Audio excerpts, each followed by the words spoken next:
State of mind. हां, state of mind.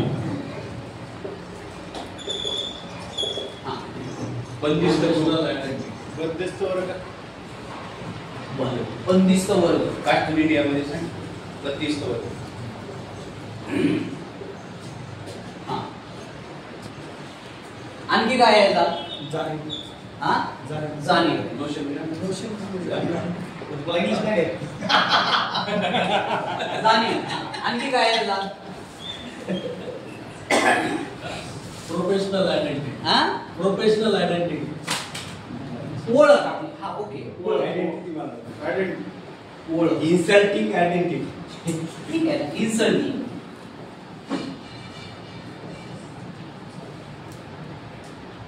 बरोबर. ह्या जातीच्या आपण अशी जात ॲनिमेशन ऑफ कास्ट मध्ये वाचली. आता आपण जडवाद आणि चैतन्यवाद आपण शिकलो. साधारणतः नोशन म्हणजे काय? भावना. मनोवृत्ती. हा, मनोवस्था. हा, मनोवृत्ती. मानसिकता. मानसिकता. मनोवृत्ती. बरोबर. मनोवृत्ती, स्टेट ऑफ माइंड, जाणीव आणि ओळख हे साधारणतः सारख्याच गोष्टी आहेत. ह्याच्यात काय फार फरक नाही. आता मुद्दा असा आहे की आपण द्वंद्वात्मकता शिकलो. जर जात मनोवृत्ती असेल, स्टेट ऑफ माइंड असेल, जाणीव असेल, तर हे तत्वज्ञान कुठल्या ह्याच्यामध्ये जात? जडवादामध्ये जातं का चैतन्यवादामध्ये जातं? बरोबर आहे. कल्पनेमध्ये जातं. मग जात जर कल्पनेमध्ये जात असेल तर मला काय करायचं? मग जात कल्पना आहे. मेंदूची. नाही, बघा, म्हणजे तत्वज्ञान बेसिकली सोडत आहे. बघा, तत्वज्ञान काय आहे ते प्रश्नाला प्रश्न विचारतं. एक एक गोष्ट सूत्र तसं बनतं. काहीतरी मला वाटतं असं नाहीये. बरोबर. त्याचं बेसिक सूत्र शोधायला लागतं. आता जर जात नोशन असेल, स्टेट ऑफ माइंड असेल, ती जाणीव असेल, ह्या ओळख असेल, बरोबर आहे. हे कशाचा भाग आहे का? तर बेसिकली मेंदूतून आलेल्या गोष्टीचा म्हणजे चैतन्यवादाचा हा भाग. मग जात ही चैतन्यवादाची गोष्ट आहे.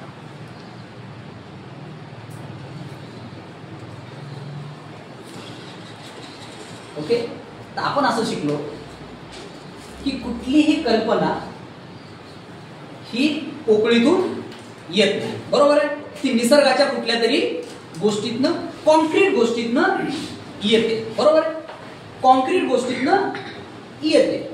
मग मुद्दा असा आहे की जातीचं कॉन्क्रीट काय आहे? प्राण्यामध्ये जातीतलं नाही, जातीतलं कॉन्क्रीट काय आहे? की जातीचं फाउंडेशन कशात? की जात ही तर आली, बरोबर आहे. ही तर कल्पनेचा भाग आहे. आधार म्हणते का? तर जातीचा आधार काय आहे? फिलॉसॉफी. हा, ग्रंथ. एक हा ग्रंथ असं म्हणा. दुसरं जमीन पण जातीचा भौतिक आधार आहे. जमीन. हा, वस्त्या. वस्त्या. हा. व्यवसाय. हा, लग्न. व्यवसाय. विवाहता. विवाह. हा,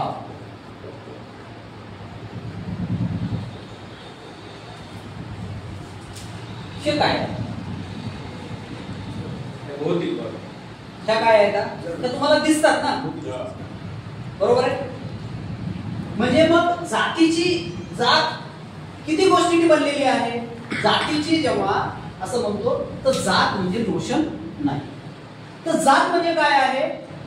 जात म्हणजे ह्या गोष्टी पण. हे काय आहे? स्ट्रक्चर आहे. ॲनालिसिस ऑफ कास्ट मध्ये किंवा बहुसंख्य आंबेडकरवादी जातीची व्याख्या करताना जात इज द नोशन असं म्हणतात. बरोबर आहे. पण जात इज द नोशन नाही. तत्वज्ञानानुसार जात, caste is the structure, caste is the notion. कारण का आपण बघितलंच ना, कास्ट सोडा, जगातली कुठलीच गोष्ट ही द्वंद्वात्मकतेशिवाय बनतच नाही, स्ट्रक्चर शिवाय बनतच नाही ना. म्हणजे उदाहरणार्थ उदाहरणार्थ आपण पाणी पिलो, आपण भात खाल्ला. भात कशात दिला? स्ट्रक्चर मध्येच दिला ना. पाणी पिलो, मी म्हणलं पाणी द्या, तर तुम्ही मला पाणी हातात कोणी कोणाला देतं का? त्याचं एक स्ट्रक्चर लागेल ना. तर जगातली कुठलीही कल्पना, जगातला कुठलाही विचार, कुठलीही मानसिकता तुम्ही ज्याला म्हणता, ती विदाऊट स्ट्रक्चर जन्माला येत नाही. मग ती जर विदाऊट स्ट्रक्चर जन्माला येत नसेल कुठलीच गोष्ट, तर मग जात विदाऊट स्ट्रक्चर कशी काय जन्माला येते? ज्याला की गेल्या 50-100 वर्षामध्ये आंबेडकरवादी सतत caste in the notion, caste in the notion म्हणतात. तर हे मुळात आकलनाचीच गफलत आहे. का आकलनाची गफलत झाली? कारण का चैतन्यवादामधला आणि जडवादामधला फरकच कळला. आणि गोष्टी कशा बनतात हे जर कळलं असतं तर तो त्याला कधीच नोशन म्हणाला नसता. तर कास्ट हे जसं मानसिकता आहे, पण मानसिकता येते कुठून ना?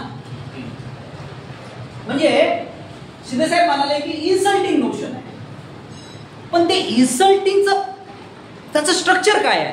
की पहिल्यांदा इन्सल्टिंगचं स्ट्रक्चर काय आहे?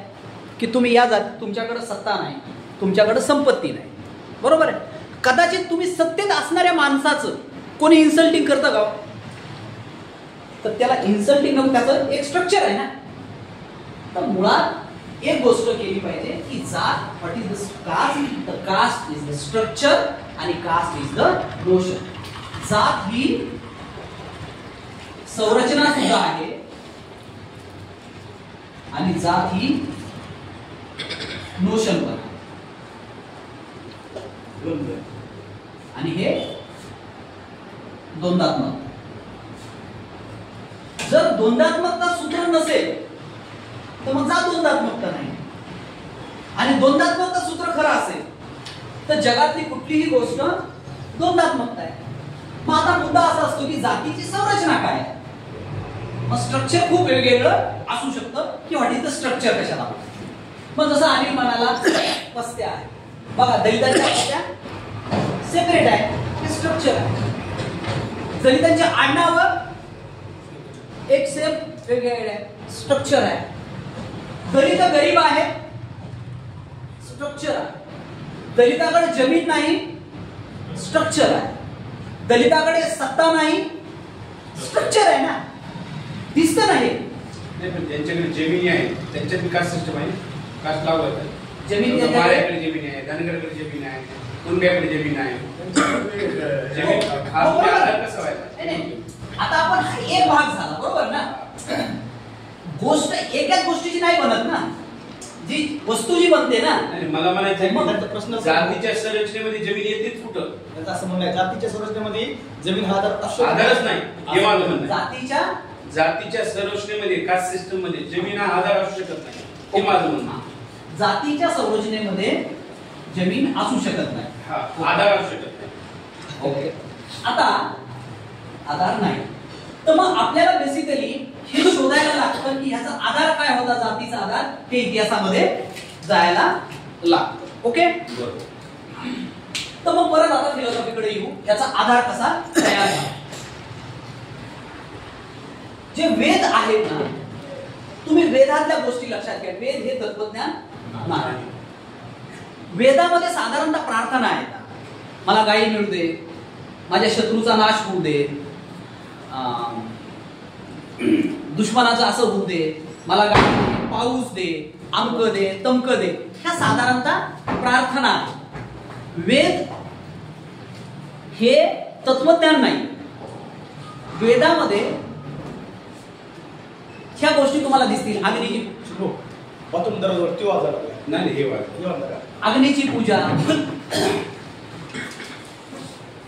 सूर्याची पूजा, हे जे निसर्गामध्ये जे जे काही दिसत होतं, तर बेसिकली वेदामध्ये तुम्हाला जडवादच दिसेल, पण तो प्राथमिक स्वरूपामध्ये, की जे त्याचे भौतिक प्रश्न होते.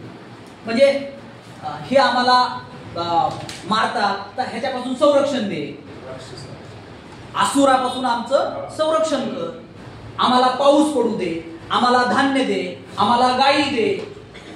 या साधारणतः प्रार्थना. तत्वज्ञान येतं कुठं वेदांताचं, ते येतं उपनिषदात. बेसिकली असं म्हटलं जातं हिंदू धर्माचा बेसिक आधार आहे तत्वज्ञानाचा, तो आहे उपनिषद. आणि उपनिषद हा काही एका काळामध्ये बनलेलं नाहीये, सतत सतत सतत सतत बनलेलं आहे. जसं आपण म्हणालो की तत्वज्ञान का बनलं, मग उपनिषदाच्या काळामध्ये तत्वज्ञान का बनायला सुरुवात झाली, तत्वज्ञान का बनतं. तर मग तुम्हाला कुठलंही तत्वज्ञान जन्माच्या येण्याच्या अगोदर त्याची सामाजिक आणि आर्थिक पार्श्वभूमी समजून घ्यायला लागते की समाज कसा विकसित होत गेला. जसं आपण माणूस बघितला की माणूस कसा विकसित होत गेला. तर वेदाच्या काळामध्ये बेसिकली गणसमाज होता आणि टोळ्यांचा समाज. बेसिकली आर्यांच्या टोळ्या ज्या होत्या त्या टोळ्या आलेल्या होत्या आणि त्या एकत्र राहत होत्या. आणि दुसरीकडे गणसमाज. गणसमाज म्हणजे राज्य नाही, पण साधारणतः त्यांचं समता, स्वतंत्र, बंधुत्व आणि न्याय याच्यावर एक विश्वास होता टोळ्यांचा. म्हणजे काय, सर्वांनी कमवायचं, सर्वांनी खायचं, कोणी लहान नाही, कोणी मोठा नाही, अशा पद्धतीचा एक गणसमाज होता. आणि हा गणसमाज बेसिकली बदलत होता. आणि या बदलण्याच्या प्रक्रियेमध्ये जी गोष्ट घडत होती ती होती उत्पादन साधनाची. की शेतीचा शोध हळूहळू वेदाच्या काळामध्ये फार शेतीचा शोध लागलेला नाहीये. म्हणजे मूळ आर्य येतात त्या काळामध्ये म्हणजे शेतीचं उत्पादन फार पशुपालन आणि भटक्या शिकार करणं याच्यावर हे जगत आहेत. पशुपालन आणि शिकार करणं. पण उपनिषदेचा काळ येतो तेव्हा शेती तयार व्हायला लागते. आणि शेती तयार झाली की दोन गोष्टी शिल्लक राहतात, की अधिकचं आलं आणि शिल्लक राहायला लागलं. अगोदरचा प्रश्न काय होता, आपण 10 जणांनी जेवढं कमवायचं 10 जणांनी खाऊन टाकायचं, शिल्लकच राहत नव्हतं. पण शेती आली आणि शेतीतलं शिल्लक राहायला लागलं. शेतीतलं शिल्लक राहायला लागल्यानंतर प्रश्न असा आला की आता त्याचं काय करायचं. तर मग ते सांभाळून पण ठेवायला लागेल ना. मग त्याचा मालक कोणी बनायचं ह्याचं एक सुरू झालं. त्याच्यानंतर दुसरी गोष्ट काय झाली, कामाचं स्वरूप वाढलं. म्हणजे गणसमाजामध्ये काय होतं, शिकार करणं, जे काय करणार ते खायचं. पण आता शेती आली ना आणि शेतीतले वेगवेगळे गोष्ट आले आणि मुद्दा असा आला की डिव्हिजन ऑफ लेबर, कामाचे विभाजन काय करायचं.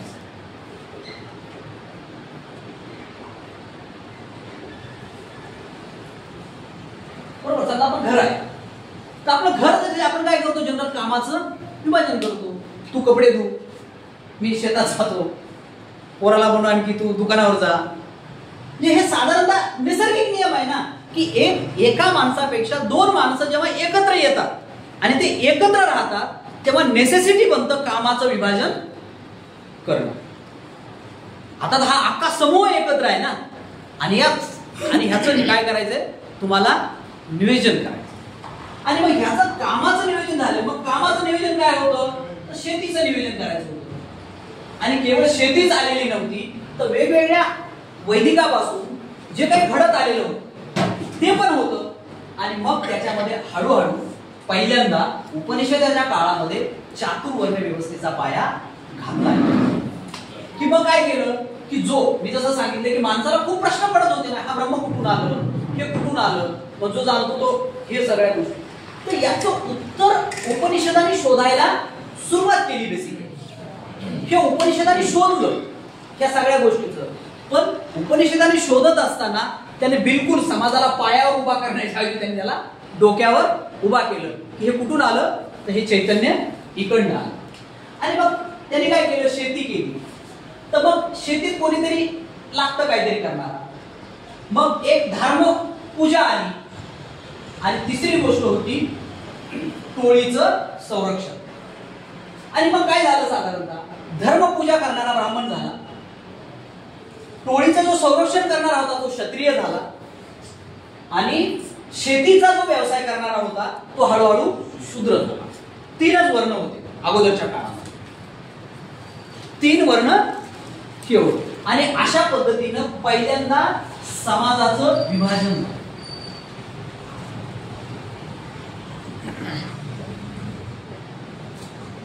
बरोबर आहे, हे समाजाचं विभाजन झालं.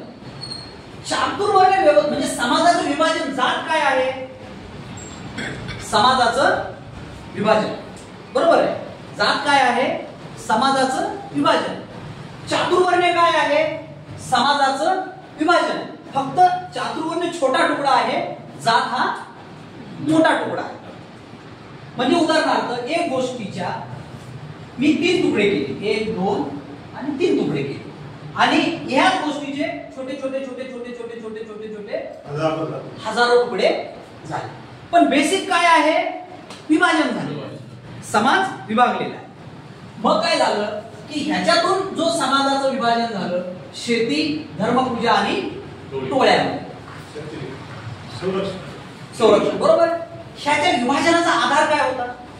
नोशन की संरक्षण? म्हणजे काय की जातीची उत्पत्ती, चातुर्वर्ण्याची उत्पत्ती ही नोशन मध्ये नाही. चातुर्वर्ण्याची उत्पत्ती कशामध्ये आहे? स्ट्रक्चर मध्ये. का उत्पत्ती झाली? गण समाजामध्ये चातुर्वर्ण नाहीये. पण जेव्हा उपनिषद यायला लागतात आणि नेमकं सरप्लस आलं की तेव्हाच का चातुर्वर्ण व्यवस्था येते? तर अधिकचं आलं ना. आणि अधिकचं तर मग काय होतं की सत्ताधारी वर्गाला, एखाद्या समूहाला गुलाम करायचं असेल, त्याला काय करायचं असेल तर तो केवळ बंदुकीनं आणि शस्त्रानं करत नसतो, तर तो बेसिकली तत्वज्ञान वापरतो.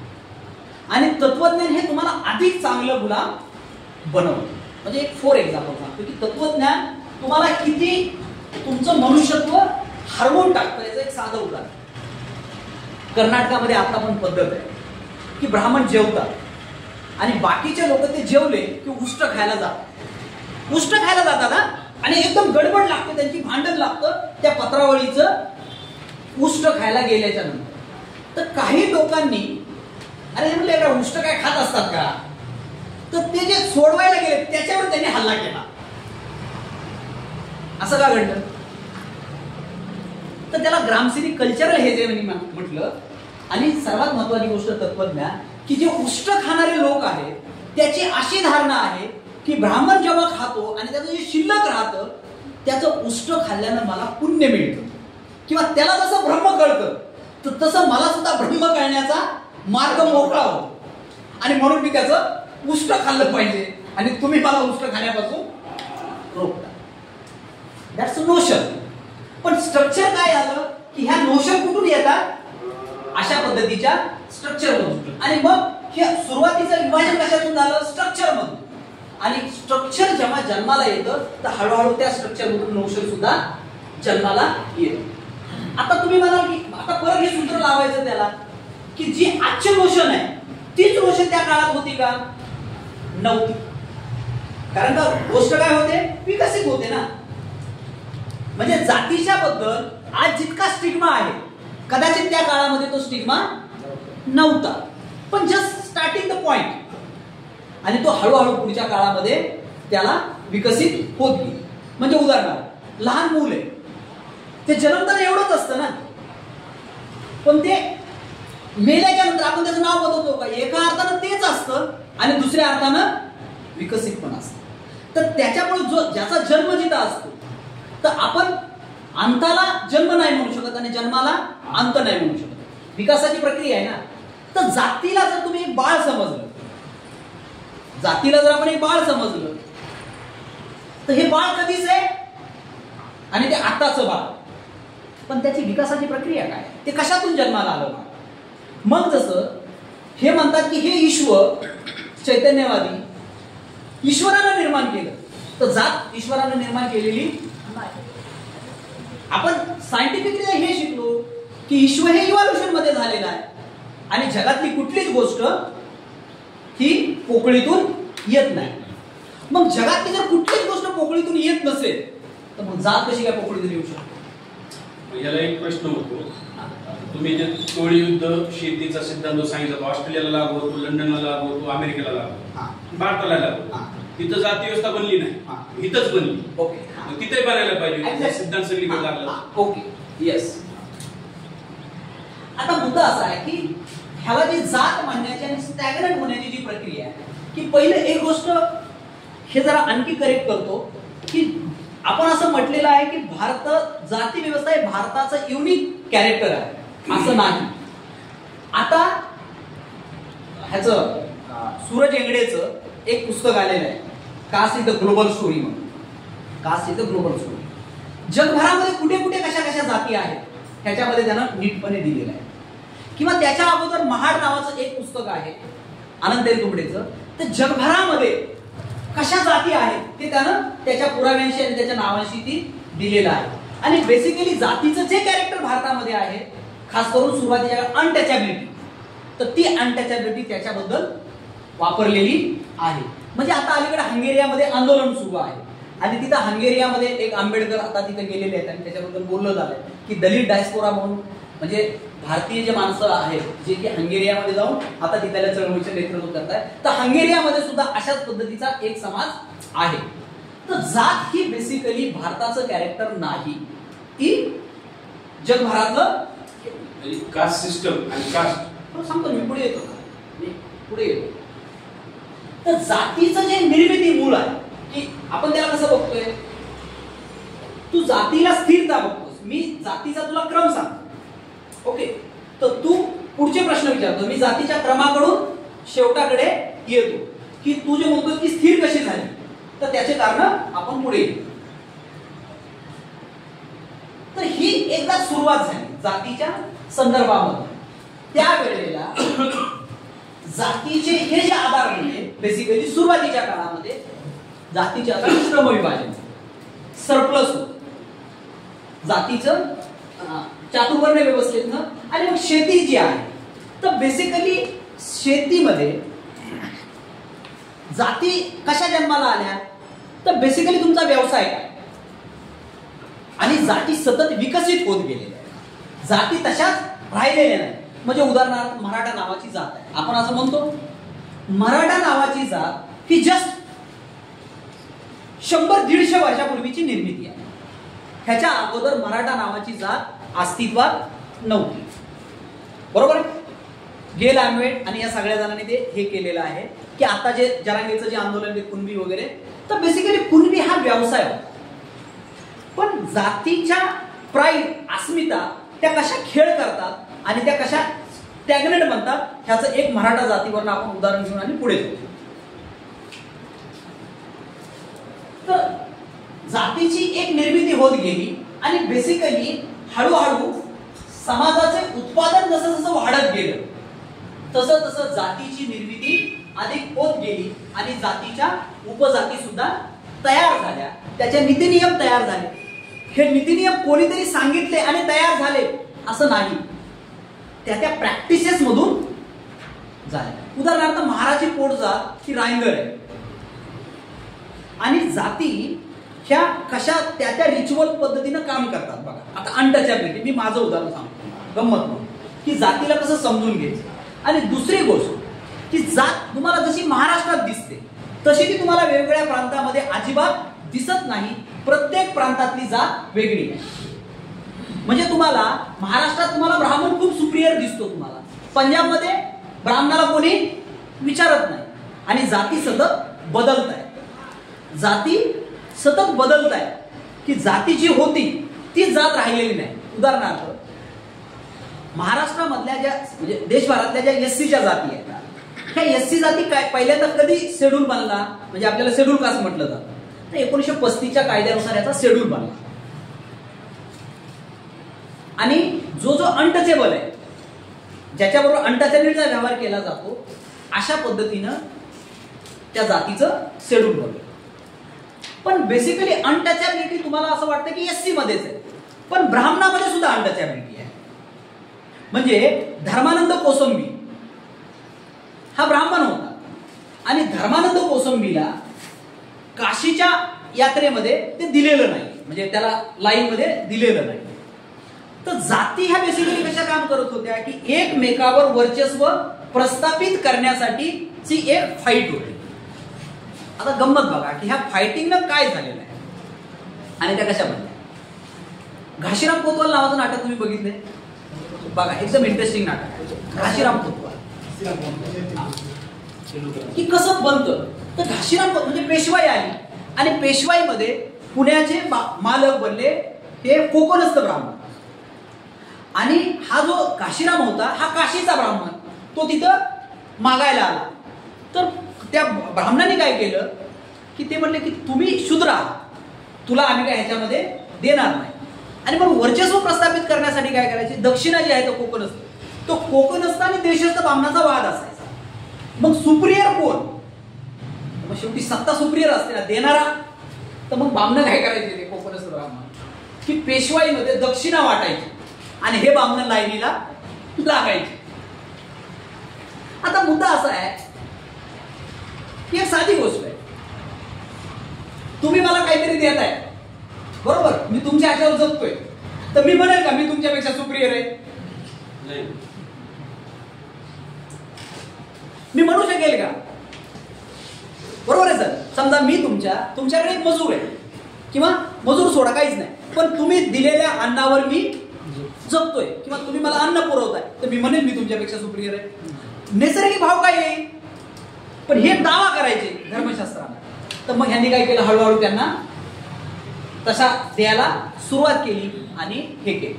काशीचा ब्राह्मण आल्याच्या नंतर त्याच्याबद्दल सुद्धा त्यानं तसाच व्यवहार केला आणि हा व्यवहार इतक्या पातळीवर होता की आजच्या काळापर्यंत विजय तेंडुलकराला सदाशिव पेठेमध्ये घर दिलं, हाकलून दिलं. धर्मानंद कोसंबीला लाईनीमधून हाकलून दिलं. तर हे गोड सारस्वत ब्राह्मण होते. तर तुम्हाला असं दिसेल की ब्राह्मणाच्या घरामध्ये सुद्धा ब्राह्मणामध्ये सुद्धा अनटचॅबिलिटी पाळली जाते. फक्त त्यांनी ठरवून दिलेलं असतं की कुठला ब्राह्मण देवघरात येईल, कुठला ब्राह्मण किचन मध्ये येईल, कुठला ब्राह्मण दाराच्या बाहेर येईल आणि कुठला ब्राह्मण अंगणामध्ये येईल, असं त्यांनी ठरवून दिलेले नियम. त्याच्यामुळे अनटचॅबिलिटी ही बेसिकली जी शुद्धता आणि अशुद्धताची जी गोष्ट आहे ना, या सगळ्या प्रक्रियेतनं ती आली आणि त्याचा आधार हे चैतन्यवादी तत्वज्ञान होतं. माणूस शुद्ध असतो किंवा अशुद्ध असतो आणि या आधारावर हे सगळं बनत गेल्याच्या नंतर की हळूहळू ह्याचा जो वर्ग पडत गेला, तर एक इंटरेस्टिंगली आलेला आहे की जेव्हा मी मगाशी म्हणालो तत्वज्ञान आणि व्यवहार याचा जेव्हा संबंध संपतो, तसंच ज्ञान आणि श्रमाचा संबंध संपतो. तेव्हा अशा पद्धतीच्या गोष्टी जन्माला येतात. पहिल्यांदा उपनिषदाच्या काळामध्ये ब्राह्मणांचा श्रमाचा संबंध संपला, श्रमाशी संबंध संपला आणि पण त्याला पाहिजे दुसऱ्याचे श्रम, तर म्हणून श्रमाचा संबंध संपू आपल्याला त्याचे शोषण करण्यासाठी त्याने तत्वज्ञानाची निर्मिती केली. बुद्धिजीवी वर्ग कायम असाच वागत असतो कुठला पण, की तो दुसऱ्याचं शोषण करण्यासाठी अशा पद्धतीच्या कल्पनाची याची निर्मिती करतो आणि त्याचं शोषण. तर हीच गोष्ट झाली आणि मग तुझा जो प्रश्न आला की आता ह्यांना तर टिकवायचंय ना, श्रमाचं विभाजन झालेलं आहे आणि मग टिकवायचंय, आणि म्हणून चातुर्वर्ण व्यवस्थेचं तत्वज्ञान उभा केलं गेलं आणि सांगितलं की तुम्हाला नॉर्मलाइज कसं केलं गेलं की नाही नाही नाही, हे कोणी चातुर्वर्ण व्यवस्था कोणी निर्माण केली, तर ती ब्रह्मानं निर्माण केली. त्याच्यामुळे जे ईश्वराने निर्माण केलेलं आहे ते अनैतिक कसं असू शकतं, ते पाप कसं असू शकतं, तर तुम्हाला त्याही पातळीवर नॉर्मलाइज केलं गेलं, बरोबर. पण पहिल्यांदा काय केलं गेलं, निर्माण केलं गेलं आणि त्याच्यानंतर त्याचं तत्वज्ञान निर्माण केलं. घटना पहिल्यांदा कोणती घडते, कृती घडते आणि नंतर मग विचाराच्या पातळीवर त्याचं एक सैद्धांतिकरण केलं. जाती व्यवस्थेमध्ये श्रमाचं विभाजन होत गेलं, श्रम हे केलं आणि मग त्याचं एक सिस्टमॅटिकरण कसं करायचं याच्यासाठी तत्वज्ञानाची निर्मिती उपनिषदाच्या काळामध्ये झाली. आणि मग पुढे हळूहळू हळूहळू जात जी आहे, श्रमाचं जसं जसं विभाजन होत गेलं तसं तसं जातीचं पण विभाजन होत गेलं. म्हणजे मग लोखंडाचं काम करणारा लोहार बनला, भांड्याचं काम करणारा तो बनला, चामड्याचं काम करणारा सांबार बनला. जातीचं विभाजन अशा पद्धतीनं खूप वेगवेगळ्या पातळीवर तुटत गेलं. पण त्याच्यात जगभरामध्ये जे घडलं नाही ते भारतात एक ऍडिशनल गोष्ट घडली की त्या जातीला आणि ज्या धर्माचा आधार दिला गेला, धार्मिक अधिष्ठान दिलं गेलं. आणि आंबेडकर पण हेच म्हणाले की जगभरातल्या जातीचं वैशिष्ट्य हे आहे की जगभरात अनेक अशा पद्धतीची विभागणी झाली आणि म्हणून बाबासाहेब आंबेडकर जातीला जे म्हणाले की बंदिस्त वर्ग, तो वर्गच होता, पण तो वर्ग बंदिस्त का झाला असा प्रश्न बाबासाहेबांनी विचारला. तो वर्गच होता, वेगवेगळे वर्गच झाले, पण जात बंदिस्त का झाली वर्ग, तर ते म्हणाले की धार्मिक तत्वज्ञान उभं राहिलं आणि त्या धार्मिक तत्वज्ञानाच्या आधारे जात बंद झाला. हा त्याच्यातला एक भाग.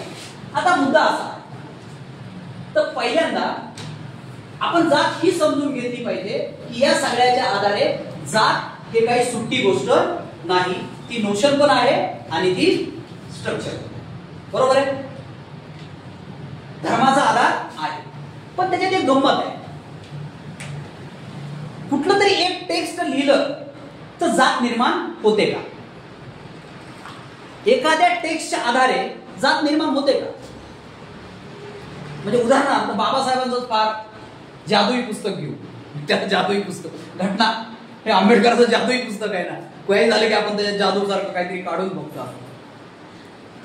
त्या जादुई पुस्तकात काय आहे? समाज बंधुभावानं निर्माण झाला, समाज असा झाला पाहिजे, समाज आला का असा समाज. म्हणजे एखादं पुस्तक लिहिलं म्हणून समाज तसा होत नसतो. आणि आंबेडकर पण एका वेगळ्या ठिकाणी खास करून ठक्कर बाप्पाला लिहिलेल्या ह्याच्यात म्हणतात की ते कोणीच लक्षात घेत नाही. ठक्कर बाप्पाला म्हणतात की बाबासाहेबांचा शब्द आहे, कुठलाही जात ही प्रबोधनानं निर्माण झाली नाही, ती प्रबोधनानं संपणार नाही. हे बाबासाहेबांचं वाक्य आहे. जात प्रबोधनानं निर्माण झाली नाही, जात प्रबोधनानं जाणार नाही. म्हणजे जेव्हा बाबासाहेब असं म्हणताय तेव्हाच बाबासाहेब म्हणतात की कास्ट इज अ स्ट्रक्चर. फक्त बाबासाहेब त्याला एक्सप्लेन केलं नाही त्यांनी. पण ठक्कर बाप्पाला लिहिलेल्या पत्रामध्ये पण तेच म्हणतात की जाती अशा प्रबोधनानं आलेल्या नाही. आणि ते हे पण म्हणतात की जात म्हणून निर्माण केलेली नाही. एक माणूस जात कसा निर्माण करू शकतो? करू शकतो एक जात माणूस निर्माण.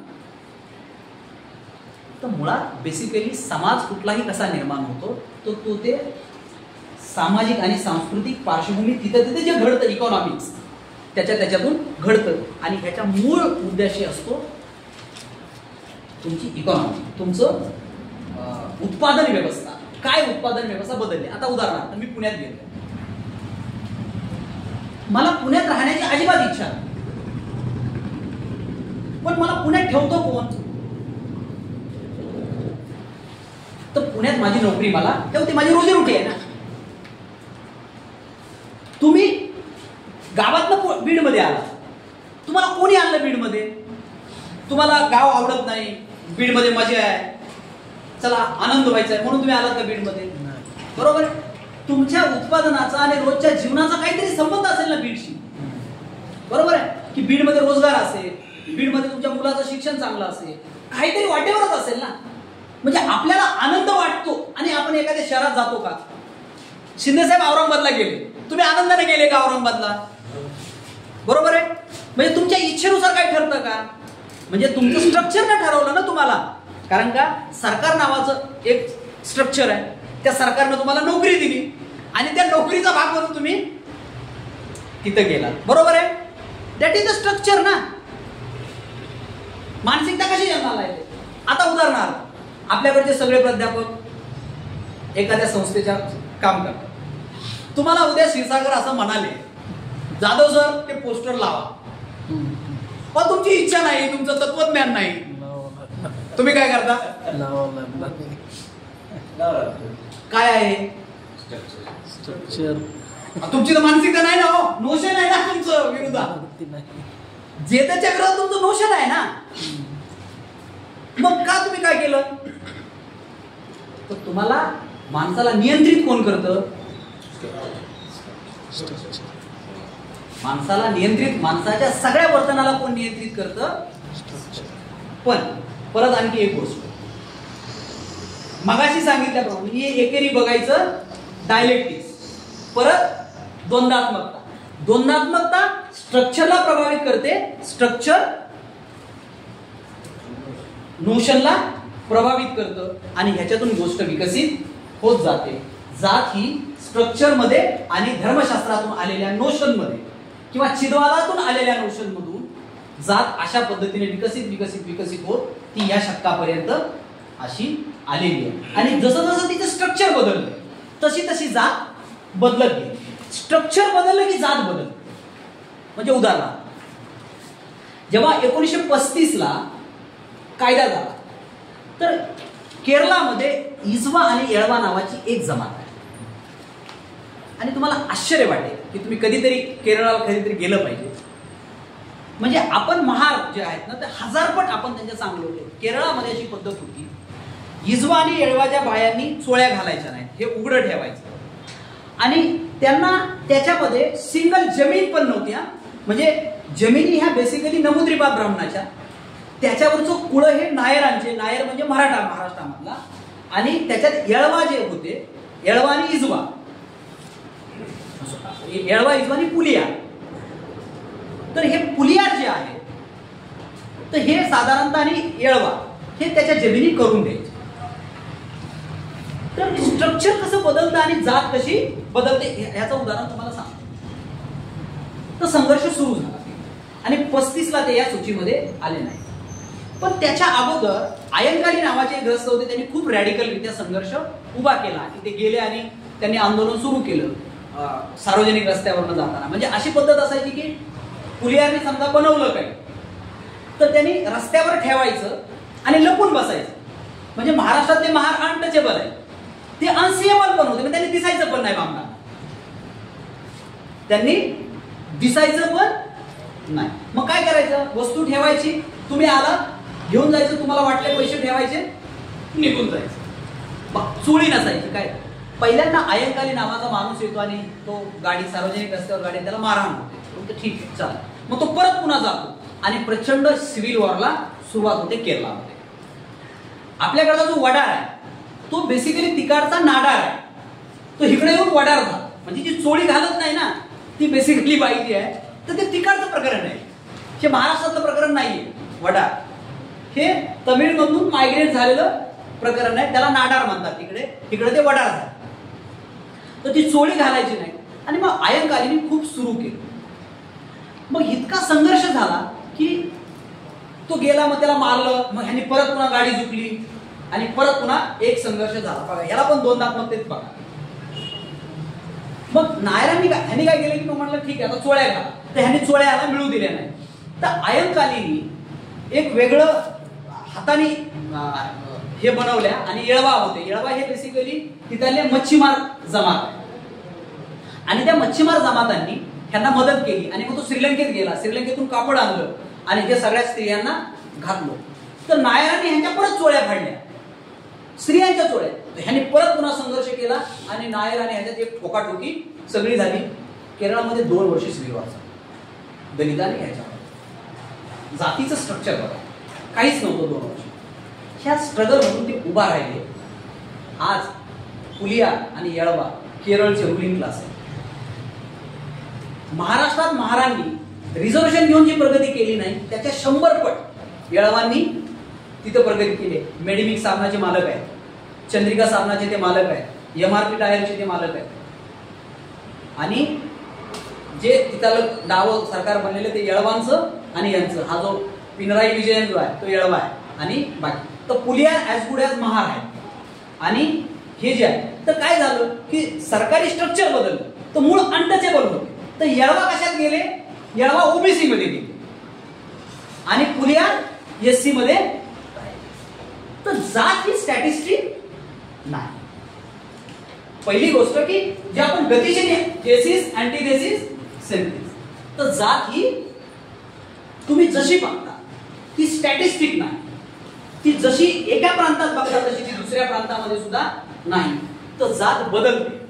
तर जात बदलण्याचा अधिकार काय, मूळ पुरवाट काय, तिचं स्ट्रक्चर बदललं की जात बदललं. केरळामध्ये तिचं स्ट्रक्चर बदललं, केरळामध्ये बदललं. जातीचं प्रत्येक राज्याचं एक वेगवेगळं स्ट्रक्चर पण आहे. आणि म्हणून जात समजून घेताना what is the caste, the caste is the structure, caste is the notion. आणि जगातली कुठली गोष्ट या 2 गोष्टींना जन्माला येते. आणि म्हणून जातीचं सूत्र लावायचं असेल, जाती अंत करायचं असेल तर जात नोशन म्हणून पण तुम्हाला बघता येणार नाही आणि जात तुम्हाला स्ट्रक्चर म्हणून पण बघता येणार. तर जात कुठलीही गोष्ट ही बेसिकली त्या द्वंद्वात्मकतेत बघितली पाहिजे आणि त्या द्वंद्वात्मकतेचा परिणाम म्हणून आपण बघितली पाहिजे. आणि म्हणून जसं तुम्ही स्ट्रक्चर उद्ध्वस्त करत जाणार तसं तसं जातीचं नोशन सुद्धा उद्ध्वस्त होत जाणार. आणि जसं जसं नोशनच्या वर तुम्ही हल्ले करत राहणार तसं तसं स्ट्रक्चर सुद्धा हलत राहणार. एकमेकाला गोष्टी आहेत, त्या एकमेकाला पूरक आहेत, ते एकमेकाचे विरोधक नाही. एक स्ट्रक्चर आणि हे म्हणजे तुम्हाला हल्ला करायचा आहे तर तुम्ही नोशनवर पण हल्ला केला पाहिजे आणि स्ट्रक्चरवर पण हल्ला केला तरच ते जाईल. नाही तर तुम्ही स्ट्रक्चर तसंच ठेवलंय आणि नोशनवर हल्ला करताय, काहीही घडणार नाही. पण तुम्ही नोशनवर हल्ला म्हणजे स्ट्रक्चरवर हल्ला करताय तर तोच एक मुद्दा आहे हे समजून घेण्याचा. तर त्याच्यामुळं आपण जे आहेत बऱ्याच वेळेला असं एकांगी बनतो आणि खास करून गेल्या 50 वर्षामध्ये आंबेडकरवादी असे एकांगी बनलेले आहेत की कास्ट म्हणजे हे. आणि मग कास्टचं स्ट्रक्चर काय असू शकतं, कास्टचं स्ट्रक्चर काय असू शकतं. तर मध्ययुगीन काळामध्ये कास्टचं स्ट्रक्चर खूप वेगळं होतं, जसं जमीन होतं, बरोबर आहे. जातीचं स्ट्रक्चर आणखी काय असते, हिंसा असते, बरोबर आहे. जातीचं स्ट्रक्चर काय असतं, व्यवसाय असतो. तसं आता नव्या काळामध्ये जातीचे स्ट्रक्चर खूप वेगवेगळं असेल. म्हणजे राज्य हे जातीचं स्ट्रक्चर आहे, जमीन हे जातीचं स्ट्रक्चर आहे, नवविज्ञान आणि तंत्रज्ञान हे जातीचं स्ट्रक्चर आहे. म्हणजे नवविज्ञान आणि तंत्रज्ञानामध्ये टीव्ही आहे, टीव्ही स्ट्रक्चर आहे, आपल्या घरात आली, पण त्या टीव्हीत तर काय पाठवायचंय, बरोबर आहे. आपला मेंदू सोडवणारा पाठवतातच आहेत ना, पण ते येतं त्या कशात नाही येतं, टीव्हीच्या स्ट्रक्चर मधून येतं ना, ते असं आवडातून येत नाही ना. पण टीव्ही रिकामी ठेवली तरी काय उपयोग नाही. म्हणजे टीव्हीचा डबा आणून ठेवला, स्ट्रक्चर ठेवलं तर काहीच नाही, त्याला चालणार नाही ना.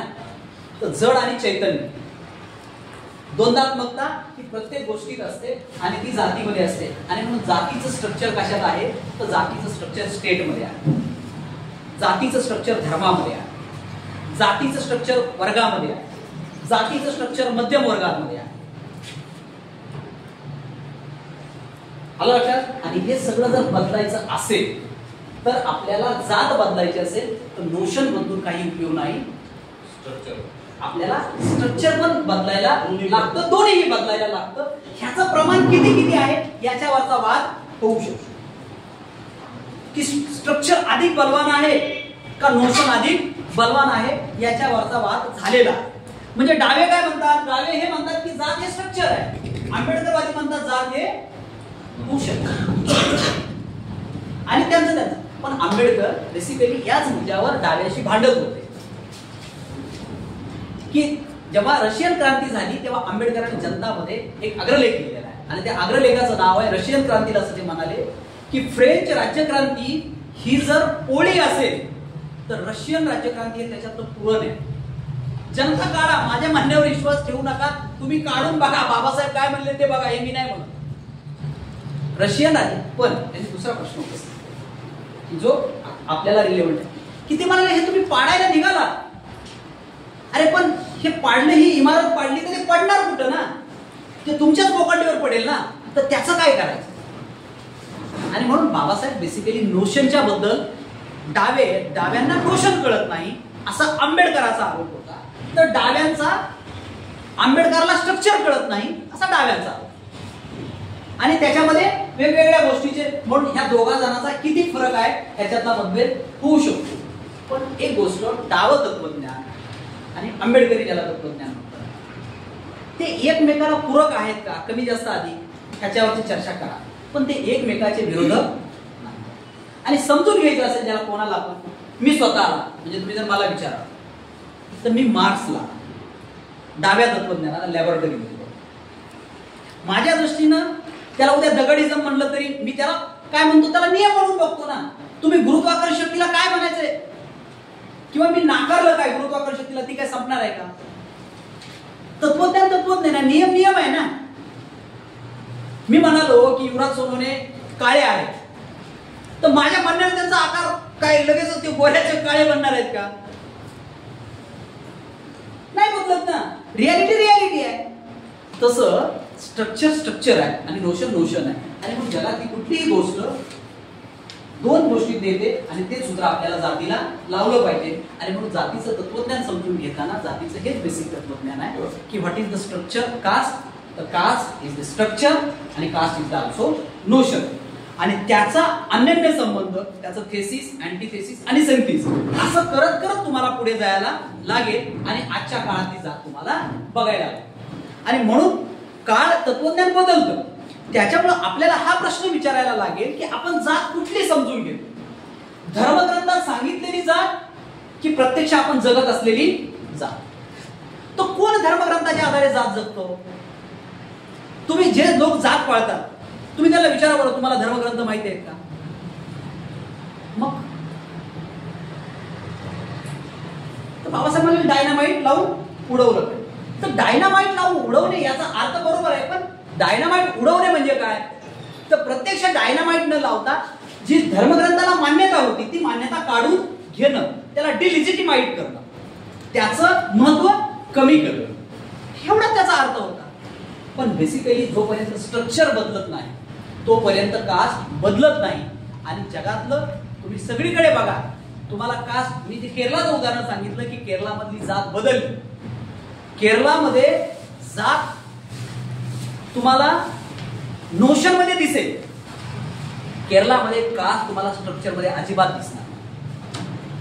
केरळा तुम्ही जाऊन प्रयोग करा, स्ट्रक्चर मध्ये की नोशन मध्ये शिल्लक आहे केरळमध्ये. हा, आता ती नोशन मध्ये जी शिल्लक आहे तर ती हळूहळू ती जाईल. म्हणजे नोशन काय होतं की समजा ही रेष आहे, डार्क आहे ना, तर ते पुसत पुसत कसं जाणार ना, हा शेवटी कॉग्नेटिव्हचा प्रॉब्लेम आहे. म्हणजे नोशन जे आहे तर आपण त्याच्या बुद्धिझमकडे, ते कॉग्नेटिव्हचा भाग आहे ना, ते कॉग्नेटिव्हनं बदल. म्हणजे कसं, आता कॉग्नेटिव्हचा काय मुद्दा आहे? माणसाचे दोन मेंदू आहेत, एक आहे मॅमेलियन मेंदू आणि एक आहे निओकॉर्टेक्स मेंदू.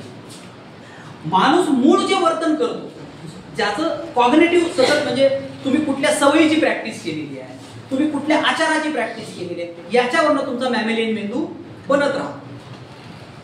आणि त्या अर्थानं की तुम्ही नोशन मध्ये आहे, तर नोशन मध्ये काय शिल्लक आहे? तर ती संविधानात शिल्लक आहे ना. म्हणजे संविधानात जात आहे की नाही, मग आता त्याने काय करायचं? जात तर दिसेल ना, की तुम्ही स्ट्रक्चर मध्ये आणली ना जात, तर त्याच्यामुळे ती नोशन मध्ये पण शिल्लक राहील की बाबा कोणाचं ना, तुला नोकरी पाहिजे तर जातीचं हे दे. पण तुम्हाला केरळामध्ये सिंगल अॅट्रॉसिटी दिसणार नाही, सिंगल अॅट्रॉसिटी दिसणार नाही. केरळाचं 3 वैशिष्ट्य आहे. केरळामध्ये भिकारी सापडत नाही, केरळामध्ये भटकं जनावर सापडत नाही, आणि केरळामध्ये तुम्हाला अशी जात दिसत नाही. म्हणजे जी रोजच्या प्रॅक्टिस मधली जात जी असते ना ती तुम्हाला दिसत नाही. म्हणजे अत्याचार झालाय तुम्हाला दिसणार नाही, डिस्क्रिमिनेशन केले दिसणार नाही.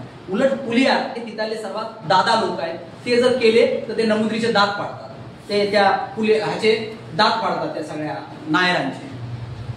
तर काय झालं, तर स्ट्रक्चर ठळकळलं. तर तिथं सर्वात महत्वाची गोष्ट झाली की जमिनीचं रॅडिकलरित्या पुनर्वाटप करणार. राष्ट्रीयकरण नाही, पुनर्वाटप. जमिनीचं ते 2 जमिनीचं पुनर्वाटप करण्यात आलं. एक बंगालमध्ये ऑपरेशन बर्गा आणि दुसरं केरळा.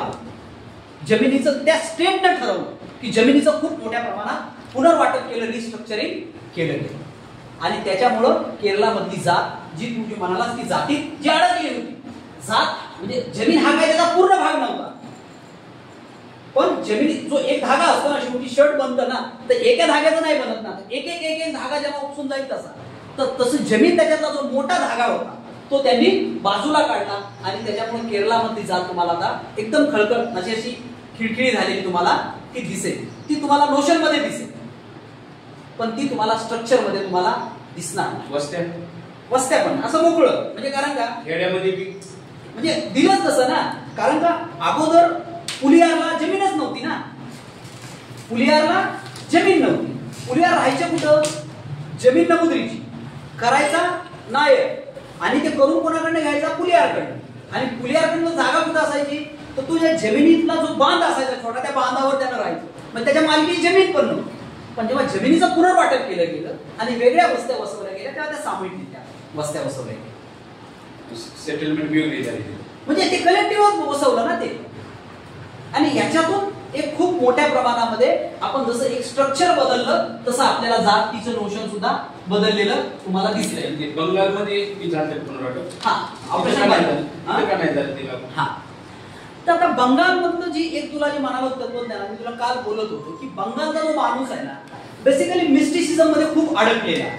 तो दलित बी आहे आणि तो अप्पर कास्ट पण आहे. म्हणजे विवेकानंदापासून जे स्वामी परमहंस ह्याच्यापासून, तर हे जे मिस्टिसिझम आहे हा हिंदूचा भाग कधीच नव्हता. आपल्याकडे अनेक मीत आहे, हिंदू हा धर्म कधीच नव्हता. भारतीय समाजाची ओळख धर्म कधीच राहिलेला नाही.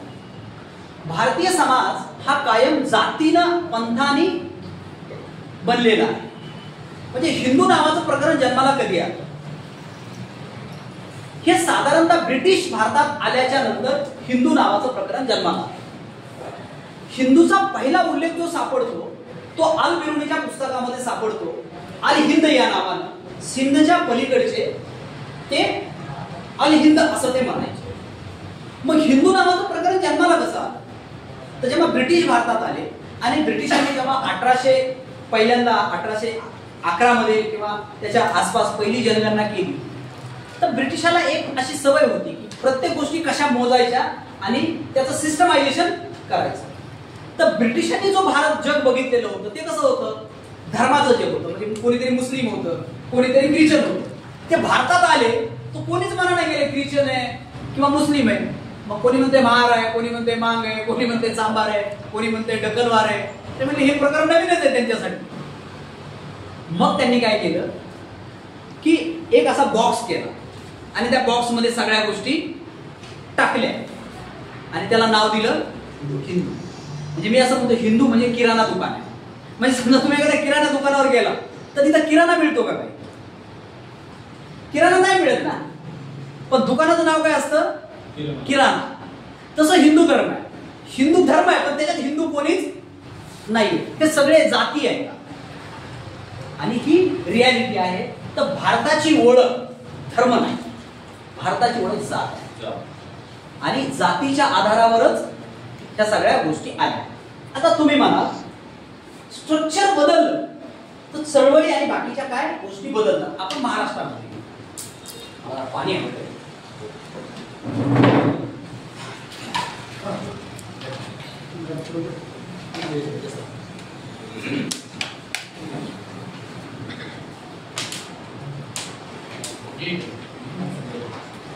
काय बदलल्यानं काय बदलतं.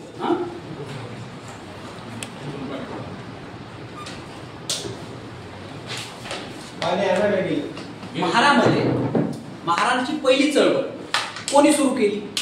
गोपाळबाबा वलंगकरांनी. गोपाळबाबा वलंगकरांच्या अगोदर काही संदर्भ सापडतात. चोखामेळ्याचे संदर्भ सापडतात, बरोबर आहे. आता चोखामेळा आणि गोपाळबाबा वलंगकराला कम्पेअर करा.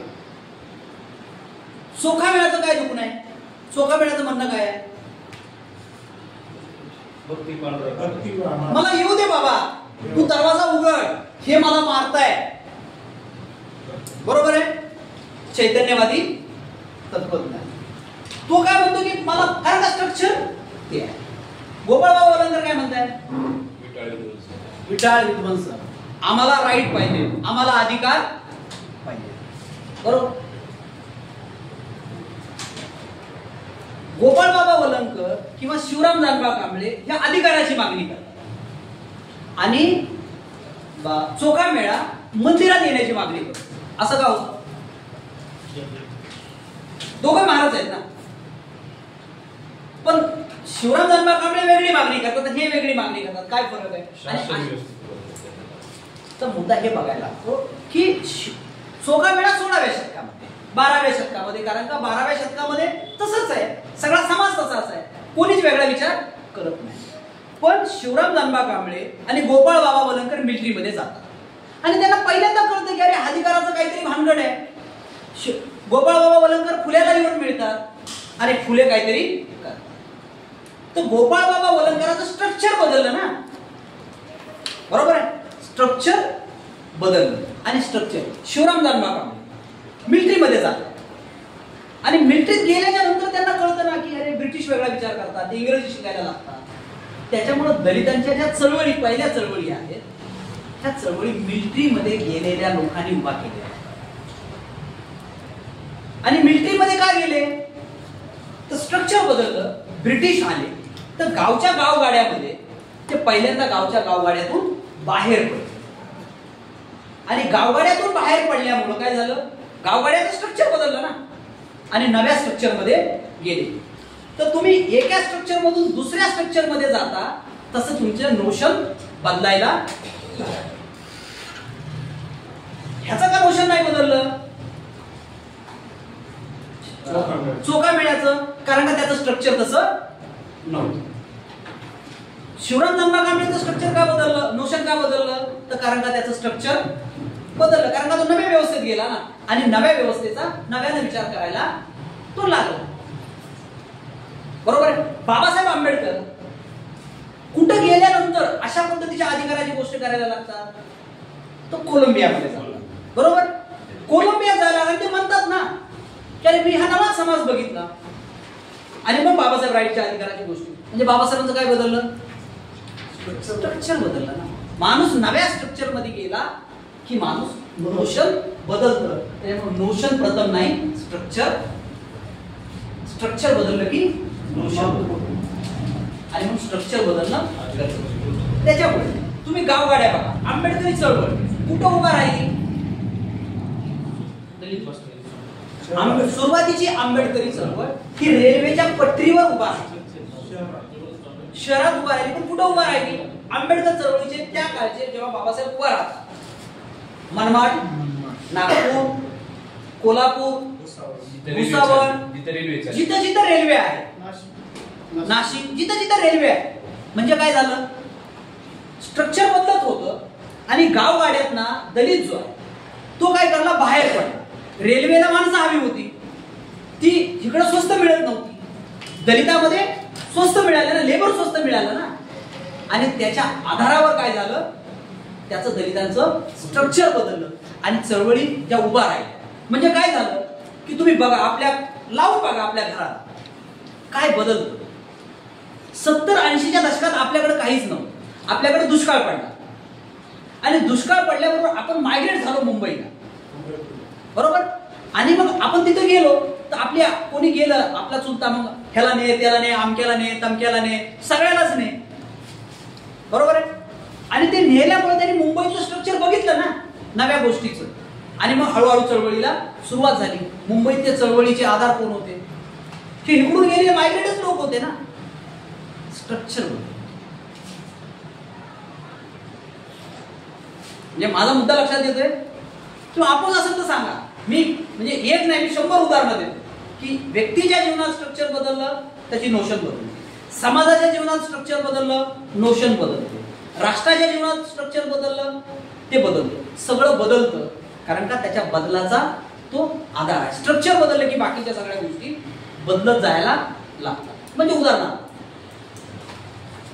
आपण असं म्हणतो की समजा आपल्या एखादा वस्तीत दलित प्राध्यापक आहे आणि तो चैतन्य नगरला राहायला गेला तर आपण काय म्हणतो, मार्गदर्शक बामण झाला. शिवाय देतो का नाही आपण देतो ना शिवी, चला बामण झाला, बदललं, बामण झाला म्हणतो, बामण झाला असं म्हणतो ना. काय बदललं त्याचं, म्हणजे काय झालं, अगोदर होता तो आपण माझ्या वस्तीत होता तेव्हा नीट होता, चला सदाशिव पेठीत गेला. आपण अनेक विनोदानं म्हणतो ना, तो काय सदाशिव पेठीतला जावई आहे हो, बामणाचा जावई आहे हो. बामणाचा जावई होणं म्हणजे काय, त्याचं स्ट्रक्चर म्हणजे इंडोगामी जे होतं विवाह संस्थेमध्ये, बरोबर स्ट्रक्चर होतं ना इंडोगामी, तर इंडोगामी बदललं ना त्याचं, तो तिकडे गेला, मोशन बदललं आणि म्हणून म्हणतो आपण तो बदलला. तर जगातल्या सगळ्या गोष्टीचा मुद्दा जो असेल तो स्ट्रक्चर होती येतो आणि म्हणून तो स्ट्रक्चर जे बदलत असतं ते त्या दोनदात्मक पद्धतीने जगातली कुठली गोष्ट आकाराला येते आणि म्हणून जातीचं स्ट्रक्चर आणि जातीचं नोशन अशा दोन गोष्टी एकत्र आलेल्या आणि म्हणून जातीचा अंत करायचा असेल तर जातीचं स्ट्रक्चर मोडायला लागेल आणि जातीचं नोशन मोडायला लागेल. आता जातीचं स्ट्रक्चर काय असू शकतं याची वेगवेगळी चर्चा होऊ शकते, तो अभ्यासाचा संशोधनाचा आणि खूप डिटेलचा भाग आहे. मग स्ट्रक्चर कशाला म्हणायचं नव्या स्वरूपामध्ये, म्हणजे तुम्ही सांगितलं की जातीचं एक साधारणतः काय आहे स्ट्रक्चर, जात इंडोगामी असते म्हणजे जाती जातीतच विवाह होतो, जातीचा एक व्यवसाय असतो, जातीचं स्ट्रक्चर आहे, जातीची स्वतंत्र वस्ती असते, जातीचं स्ट्रक्चर असतं, बरोबर आहे. तर नोशन कसं बदलतं? आता उदाहरणार्थ सरांनी असा मुद्दा सांगितला की इन्सल्टिंग करतो. आपण एक साधं उदाहरण घेऊ आपल्या रोजच्या ह्याच्यामध्ये. पप्पू कागदे आणि शिंदे साहेब. पप्पू कागदे आणि ते दोघे महार आहेत, बरोबर आहे.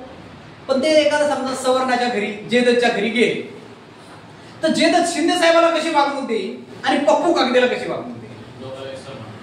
समाज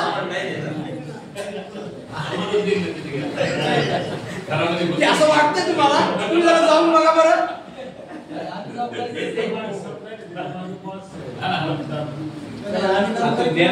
चांगलीच वेगळी म्हणजे पप्पूचं स्ट्रक्चर काय आहे, बरोबर आहे. म्हणजे उदाहरण मी माझ्या गावात उदाहरण काय बदलतं.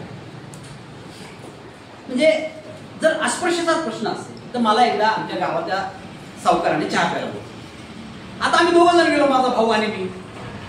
पहिल्यांदा नीट नोटीस केली तर त्यानं मला चहा चांगल्या कपात दिला आणि माझ्या भावाला, सख्या भावाला तरी फुटक्या कपात चहा दिला. का बरं? माझं स्ट्रक्चर त्याला माहित होतं की हाय, अरे हा आपल्याला ह्याला दिलं तर ह्यो कदाचित तोंडावर फेकून मारे निघून जाईल ना. ते उद्या आपल्याला अडचणीच येईल, काहीतरी करेल. ह्यो काय करणार आहे? म्हणजे तुमच्या नोशन, तुमच्याबद्दलची समोरच्या माणसाची नोशन सुद्धा तुमचं स्ट्रक्चर ठरवतं, बरोबर आहे. तुम्ही साधा एक ऑफिस मध्ये जा, तुम्ही मळणारे कपडे घालून जा, तुम्ही कुणी असा आणि तुम्ही जरा चांगले पुढाऱ्याचे कपडे घालून जा, समोरचा माणूस कसा ट्रीट करतो तुम्हाला?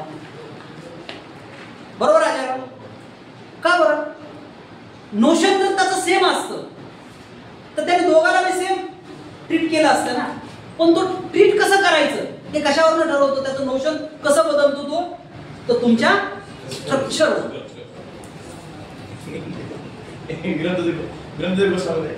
आमच्याकडे एक डोंगरी असं म्हणून आहे DSK गाव आले की गावचा जो पूर आलाय ते म्हणजे सख्या महाराजा नातू आलाय, सख्या महाराजा नातू आलाय. सख्या महाराज नातू आलाय जुने मास्तर सख्या महाराज का नातू कोदा चालला ती आहे. सख्या म्हणजे मुद्दा काय? त्यांचं स्ट्रक्चर बदललं पण ह्यांचं जे त्याच्याबरोबर विचार करत एक मिनिट आता सांग. एक मुद्दा बरोबर आहे. स्ट्रक्चर जेव्हा बदलतं तेव्हा नोशन पण बदलतं का कंप्लीट? तर मी मगाशी तुम्हाला असं सांगितलं की हे नाही डाग काय एवढं, बरोबर आहे. तर हे पुसायला जेव्हा असं जाईल ना एखादी कुठली गोष्ट, आता फॉर एक्झाम्पल तुम्ही जसं उदाहरण सांगता तसं माझं उदाहरण, त्याला कसं बघायला पाहिजे नोशनच्या मुद्द्याला. मी एकदा गावाकडे गेलो आणि आता गावात कपडे गेल्या तुम्ही जसं तर एकदा आमच्या एक माझा मित्र आहे वडील झेलर आहे, तर तो म्हणाला कोण आहे पाहुणा, ओळखी नाही आलं. तर ते म्हणाला अरे आपला गुलाब पाटलाचा पोरगा आहे. वडील पाटील त्याने एकदम गुलाब पाटलाचा पोरगा आहे. तर त्याला काय लक्षात आलं नाही, गुलाब पाटील जानू महाराजा नातू काय, जानू महाराजा काय. तर ते आजोबा लगेच काय पोरगा म्हणा अहो बाबा तुम्हाला काय कळतं का, काय काय बोलता तुम्ही. तर ते म्हातारा म्हणा मग मारण्यात दिले बाबा नाही वे. हा काय बद्दल, हा मुद्दा काय आहे की तुम्ही कोणाच्या नोशन बद्दल बोलता की तो एका विशिष्ट काळामधला एक माणूस राहिलेला, त्याचं जे नोशन, त्याचं जे हे तयार झालेलं आहे ना, त्याच्या काळात मानसिकता, त्याचं जे कॉग्नेटिव्ह तयार झालेलं आहे त्या काळातलं तयार झालेलं आहे, कारण तो त्या स्ट्रक्चरचा भाग आहे. पण त्याचा नातू मला तसा ट्रीट करतोय का? त्याचा नातू काय म्हणतोय, अरे त्याच्या आजारात सांगतोय ना यार तू असं कसं काय बोलतो. हा स्ट्रक्चर मधला फरक आहे. तो नोशन बदलणं म्हणजे नोशन म्हणजे काहीतरी तुम्ही असं काहीतरी करता की नोशन असं काहीतरी घाण झालेला कपडा आहे आणि असं असं धुतलं की निघाला. तर ही एक मेंदूशास्त्रीय कॉग्नेटिव्हची प्रक्रिया आहे ना. आणि जर तुमची कॉग्नेटिव्हची प्रक्रिया अनेक दिवसाची घडली असेल तर ती कशी घडते याचं बुद्धाचं उदाहरण, तुम्हाला बुद्ध आवडतं पण बुद्धाचं उदाहरण देतो. बुद्ध म्हणतो कॉग्नेटिव्ह 3 पद्धती. मला आवडतोय असं काय नाही, महाराज कुठं काय भाग नाही. नाही तुम्हाला अधिक आवडतं, अधिक आवडतं.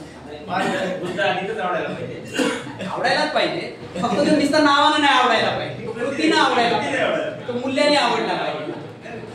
नाही तर मग काय असतं, फार फार फरक पडत नाही. फार तर आपण मसुबाच्या अगोदर ऐवजी बुद्ध ठेवलेला असतो, एवढाही फरक नसतो. मसुबाचं फार काही बदलत नाही. देवाला काय गोवाय करा बुद्धाच्या आज्ञेला पडायला होते, माणसं आज्ञेला पण तिला होतोय ना. त्याला जमायला लाज होते. तो असं म्हणतो की कॉग्निटिव्ह 3 प्रकारचं, की एक असतं पाण्यात दगड मारावा, थोडा वेळ तरंग यावे, असं एक कॉग्निटिव्ह असतं, की ते ताबडतोब पुसताना जातं. ते कॉग्निटिव्हच असतं. आपली नोशन असतं पण जाते. म्हणजे समजा आपल्याला कोणीतरी आवडलं आणि इथं बघितलं पुढे गेलं विसरून गेलो, ते तसं नोशन आहे. दुसरं नोशन कसं आहे, तो म्हणतो सकाळी मारलेली रेग संध्याकाळपर्यंत राहावी, ती तशी ती जाईल, म्हणजे वाळूत मारलेली रेग. आणि तिसरी रेग आहे, तो म्हणतो जसं एखाद्या दगडावर छन्नीनं कोरलेलं. मुद्दा असा आहे की तुम्ही गडबड करताय. तुम्ही काय करता, छन्नीनं मारलेली रेष जी आहे ना, तुम्हाला अशीच पुसून टाकायची हाताने. जात ही छन्नीनं मारलेली रेष खूप दिवसानं, आणि त्याला स्ट्रक्चर सतत पुरवत आलेलं आहे ना, तर ते जाईल कसं ना. तुम्ही त्या रेषेला, त्या ह्याला तुम्ही रोज जर आधी गडद करत जाणार, रोज खोदत जाणार असाल, ती अधिकच गडद होत जाणार आहे. प्रश्न असा आहे की तिच्या उलट तुम्हाला प्रक्रिया करायला लागेल. त्याच्यामुळे नोशनची जी प्रक्रिया असते, आपण काय करतो, खूप एखाद्या गोष्टीला काळं पांढरं किंवा ह्या नाही तर त्या गोष्टीमध्ये जात तशी नाहीये, तर त्याचे खूप तपशील असतात, त्याचे खूप संदर्भ असतात, आणि त्याचं म्हणजे तुम्ही नव्हता, म्हणजे म्हणून पहिल्या गोष्टीत आपण शिकलो होतो सत्य, युनिव्हर्सल सत्य आणि सापेक्ष सत्य. तुम्ही जे बोलला ते सापेक्ष सत्याबद्दल, मी जे तत्वज्ञान आपण जे इथे चर्चा आहे ते युनिव्हर्सल सत्यामध्ये आपण बोलतो. सापेक्ष सत्य बदलत राहत, युनिव्हर्सल सत्य कधीच बदलत नाही. तर स्ट्रक्चर हे युनिव्हर्सल सत्य झालं होतं ना, तर आपण त्याच्याबद्दल बोललेलं. सापेक्ष सत्य सतत बदलून जातात. म्हणजे आता कोणीतरी म्हणेल काय तुम्ही जातीचं बोलत चालला, आमका माझा मित्र आहे, तू कुठं काय पाळतो आणि कुठं राहिली जात, हे काय झालं, हे तुमच्या पुरतं सापेक्ष सत्य आहे, व्यक्तीपुरतं सापेक्ष. तुमचा मित्र कोणीतरी असू शकतो ना, तो अपवाद आहे, नियम तसा नाही. आणि म्हणून परिस्थितीला बघताना, चळवळीचं विश्लेषण करताना, समाजाचं विश्लेषण करताना अपवाद लक्षात घ्यायचा नसतो, नियम लक्षात घ्यायचा असतो. तत्वज्ञान हे सांगतं चळवळीचं, समाजाचं आणि ह्याचं विश्लेषण करताना नियम लक्षात घ्या, अपवाद नाही. आलं लक्षात? तर हे याच्यासाठी तुम्हाला तत्वज्ञान लागतं. आता 5 मिनिटाचा ब्रेक घेऊ आणि प्रश्न काय असतील तर विचारू. ठीक आहे, पुढच्या सेशनकडे